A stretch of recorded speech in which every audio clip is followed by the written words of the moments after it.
आज scales 100 Grammy कमी दिसले. हॅलो मी प्रीती आणि मी चॅलेंज घेतलं एक संतुर मग बनायचं. त्याचं आहे आज डे 11.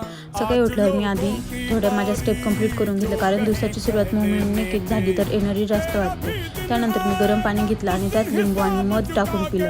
आता ही सवय हळूहळू माझ्या रुटीनचा पाठ होत चालली आहे. मग मी घरातली सगळी कामावरून घेतली आणि खरं सांगायचं तर घरकामही एक प्रकारचा व्यायामच आहे. दिवसभर मी पाणी भरपूर पिण्याचा प्रयत्न केला आणि आज एक नारळ पाणीही घेतलं, जे बॉडी हायड्रेट ठेवायलाही मदत करतं. दुपारी मी सिंपल घरचं जेवण घेतलं आणि अननेसेसरी स्नॅकिंग टाळलं. रात्री मी थोडंसं जेवण केलं आणि जेवणानंतर थोडं चालायला गेले. आज माझं वजन 100 ग्रॅमने कमी झालं आहे. कदाचित हे खूप जास्त नाही, पण मला माहिती आहे की दररोजची कन्सिस्टन्सी शेवटी मोठा रिझल्ट देते. ही माझी डे 11ची जर्नी आणि मी ही जर्नी इथेच थांबवणार नाही. See you tomorrow.